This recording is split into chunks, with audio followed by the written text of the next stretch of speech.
Hello guys. இப்போ India முழுவதும் பேசப்படுற ஒரு டாபிக் என்னன்னா, 4 வயது மகன பெற்ற அம்மாவே கொலை பண்ண ஒரு விஷயம் தான். இத பத்தி தான் இன்னைக்கு வீடியோல பார்க்க போறோம். வீடியோவ ஸ்கிப் பண்ணாம கடைசி வரைக்கும் பாருங்க. வாங்க வீடியோக்குள்ள போலாம்.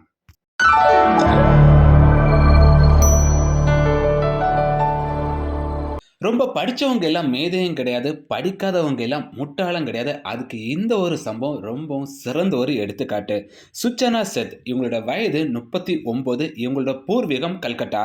இவங்க பெங்களூர்ல இருக்க ஒரு முன்னணி நிறுவனமான த மைண்ட்ஃபுல் ஏஐ லேப் இதுல வந்து சிஇஓவா கடந்த 4 வருடமா வந்து ஒர்க் பண்ணிக்கிட்டு இருக்காங்க. இவங்களுக்கு ஒரு பையன் இருக்கான். அவனுக்கு வயது 4. இவங்களோட பையனை வந்து கடந்த சனிக்கிழமை கோவாவை சுத்தி பார்க்க போலான்னு சொல்லி போறாங்க. போயிட்டு அங்க இருக்க ஒரு லக்ஸரி அபார்ட்மெண்ட்ல ரூம் எடுத்து தங்குறாங்க. திங்கட்கிழமை காலையில சுச்சனா சேத் வந்து அபார்ட்மெண்ட்ல இருக்க ரிசப்ஷன்ல வந்து சொல்றாங்க, நான் ரூமை காலி பண்றேன்.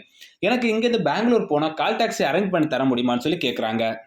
அப்ப ரிசப்ஷன்ல நின்னவங்க சொல்றாங்க, இங்கேருந்து நீங்க பெங்களூர் வரைக்கும் கால் டாக்ஸில போனீங்கன்னா, உடம்பு ரொம்ப டயர்ட் ஆயிடும். அது மட்டும் கிடையாது, ரொம்ப அதிகமா செலவாகும்னு சொல்லி சொல்றாங்க. அதுக்கு நீங்க ஃப்ளைட்ல போலாமே, அது கொஞ்சம் கம்ஃபர்டபுளா இருக்கும்னு சொல்றாங்க. அதுக்கு வந்து சுஜானா சேத் சொல்றாங்க, இல்ல நான் கால் டாக்ஸில தான் போவேன் அப்படின்னு சொல்லி ரொம்ப அடம் பிடிக்கிறாங்க.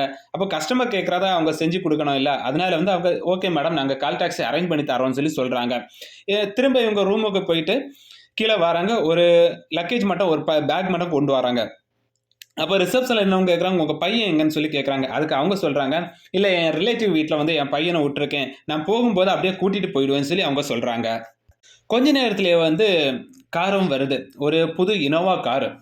சரி இவங்க வந்து லக்கேஜ் எல்லாம் பேக் பண்ணிட்டு இவங்க கிளம்பியாச்சு. அப்போ ரிசப்ஷன்ல இருந்தவங்க வந்து ரூம போய் பார்க்க போறாங்க. ரூம் எல்லாம் கிளியரா இருக்கா? எப்படி இருக்குன்னு சொல்லி பார்க்க போறாங்க. அங்க பார்க்கும்போது தரையில வந்து கொஞ்சம் பிளட் கிடக்கிறத வந்து பார்க்குறாங்க. பார்த்ததுமே வந்து அபார்ட்மெண்ட்ல இருக்கவங்களுக்கு கொஞ்சம் பயமாயிடுச்சு. ஏதோ ஒரு பிரச்சனை ஏதோ இருக்குமோன்னு சொல்லி, உடனே பக்கத்துல இருக்க லோக்கல் போலீஸ்க்கு வந்து இன்ஃபார்ம் பண்றாங்க. இப்படி ஒருத்தவங்க தங்கியிருந்தாங்க. அவங்க ரூம காலி பண்ணிட்டு போறாங்க. ரூம்ல பிளட் இருக்குதுன்னு சொல்லி இன்ஃபார்ம் பண்றாங்க. உடனே போலீஸும் வந்து அபார்ட்மெண்ட் வராங்க.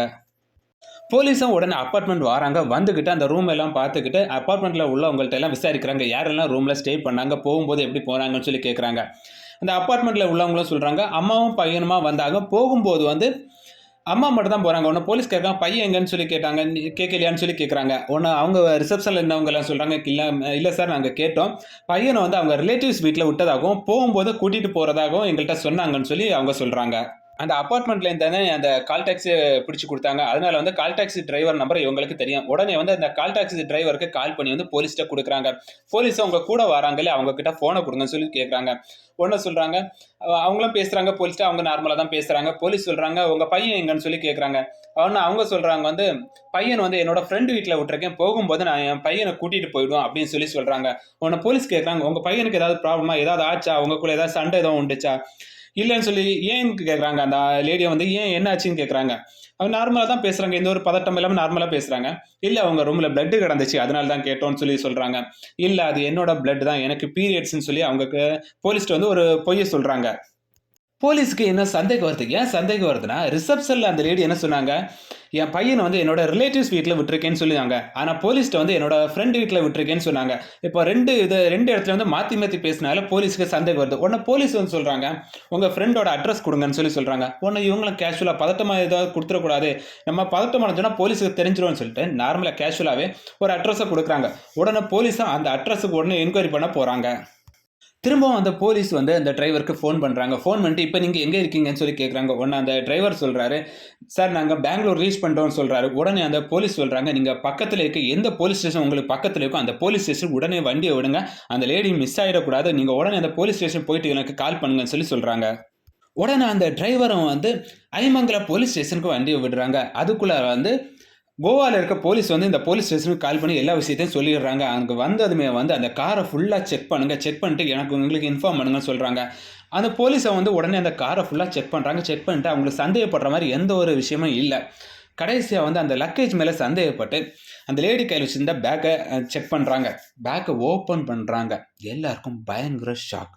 ஏன்னா, காணோம் காணோம் சொல்லி தேடிட்டு இருந்த அந்த 4 வயது சிறுவன் அந்த பேக்குக்குள்ள பிணமா இருக்கிறான்.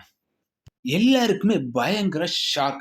அப்ப அந்த டிரைவர்ட்ட கேட்குறாங்க, "உங்களுக்கு இத பத்தி எதுவுமே தெரியாதான்னு?" சொல்லி கேட்குறாங்க. டிரைவர் சொல்றாரு, "இந்த அம்மாவ நாங்க வரும்போதே கேட்டேன். நீங்க பெங்களூர் போனா நெறைய காசு ஆகும். ரூ. 30,000 ஆகும்ன்னு சொல்லி கேட்டேன். இவங்கலாம் தாரேன்னு சொல்லி ஒத்துக்கிட்டாங்க. அந்த லக்கேஜ தூக்கும்போது எனக்கே கொஞ்சம் சந்தேகமா இருந்துச்சு. ஏன்னா நார்மலா சின்னதா ஒரு லக்கேஜ் தான். ஆனா வெயிட் ரொம்ப அதிகமா இருக்கு. இருந்தாலும் சந்தேகப்பட்டு கேட்டேன். இதுல என்ன இருக்குன்னு? ஒண்ணுமே இல்ல. சாதாரண திங்ஸ் தான்னு சொல்லி சொன்னாங்க. அதனால நானும் எதுவும் பெருசா கண்டுக்கலன்னு" சொல்லி அந்த டிரைவர் சொல்றாரு. அப்பதான் அந்த லேடியோட கையில ஒரு காயம் இருந்திருக்கும். அந்த காயத்த கண்டு போலீஸ் இது என்ன அடிபட்டதுன்னு சொல்லி கேட்கும்போது, இல்ல அவங்க நார்மலா அடிபட்டுச்சு. சாதாரண ஒரு சமையல் பண்ணும்போது அடிபட்டுச்சுன்னு அவங்க சொல்லியிருக்காங்க. அப்பதான் போலீஸ்க்கு ஒரு சின்ன ஒரு சந்தேகம் வருது. ஒருவேள அந்த பையனையும் கொன்னுட்டு, இந்த அம்மாவும் தன்னுடைய உயிர மாய்க்க ட்ரை பண்ணியிருக்காங்க. ஆனா அவங்களுக்கு ஒரு உயிர் மேல பயம் வந்திருக்கு போல. அதனால அந்த முடிவை கைவிட்டுட்டு அந்த பையன சூட்கேஸ்ல அடைச்சு பெங்களூர் கொண்டு வந்திருக்காங்கன்னு சொல்லி அவங்களுக்கு ஒரு சின்ன சந்தேகம் வருது. ஒருவேள இவங்கள உயிர மாய்க்கிறதுக்கு வந்த பயம் அந்த பையனோட உயிர எடுக்கிறதுக்கு முன்னால அந்த பயம் வந்திருந்தா, அந்த பையன் இப்போ உயிரோட இருந்திருப்பான். இவங்களோட பர்சனல் லைஃப்ப விசாரிக்கும்போது தான் என்ன ஒரு தகவல் கிடைக்குது. இவங்களுக்கு இவங்க ஹஸ்பண்டுக்கு கடந்த 1 மாதத்துக்கு முன்னால டிவோர்ஸ் ஆயிருக்கு. இந்த கோர்ட்ல என்ன சொல்லியிருக்காங்கன்னா, வாரத்துல 1 நாள், அதாவது ஞாயிற்றுக்கிழமை காலையிலிருந்து இரவு வரைக்கும் அப்பாவுக்கு இந்த பையன பார்க்கிறதுக்கான உரிமை உண்டு. அதாவது அப்பா இந்த பையன எங்க வேணாலும் கூட்டிட்டு போலாம். 1 நாள் அந்த பையன் அப்பா கூட இருக்கலாம்னு சொல்லி கோர்ட்லயே ஒரு தீர்ப்பு குடுத்திருக்காங்க. இவங்க மேல கோவால ஐபிசி 302 மர்டர் கேஸ் ஃபைல் பண்ணியிருக்காங்க. உடனடியா பெங்களூர் ஸ்டேஷனுக்கு கோவாலேருந்து ரிக்வெஸ்ட் பண்ணி கேட்குறாங்க. கேஸ் இங்க ஃபைல் ஆயிருக்கு. நாங்க அவங்கள எங்க கஸ்டடில எடுக்கணும்னு சொல்லி கோவா போலீஸ அவங்க கஸ்டடில எடுத்து என்குயரிய ஸ்டார்ட் பண்ணியிருக்காங்க. இந்த இறந்து போன இந்த பையனோட அப்பா இந்தோனேஷியால வேலை பார்க்குறாங்க. உடனே அவங்களுக்கும் போலீஸ் இன்ஃபார்ம் பண்றாங்க. நீங்க உடனே கிளம்பி வாங்க. இப்படி ஒரு விஷயம் நடந்திருக்கு. நாங்க உங்ககிட்டயும் என்குயரி பண்ண வேண்டியிருக்கும். அதனால நீங்களும் எங்களுக்கு கொஞ்சம் கோஆப்பரேட் பண்ணுங்க. இதுல என்ன நடந்துச்சு? யார் மேல தப்பு? என்னன்னு சொல்லி நாங்க கண்டுபிடிக்கணும். அதனால சரி நீங்களும் சீக்கிரம் வாங்கன்னு சொல்லி அவங்க அப்பாவுக்கு இன்ஃபர்மேஷன் குடுக்குறாங்க. என்னதான் படிச்சிருந்தாலும், எவ்வளவு பெரிய நிறுவனத்தில வேலை பார்த்தாலும், மனசாட்சிங்கிறது கண்டிப்பா இருக்கணும். அந்த குழந்தை என்ன பாவம் செஞ்சுச்சு? உங்களுக்கு அந்த குழந்தைய வளர்க்க முடியலன்னா, அனாதை ஆசிரமத்தில கொண்டு விடலாமே!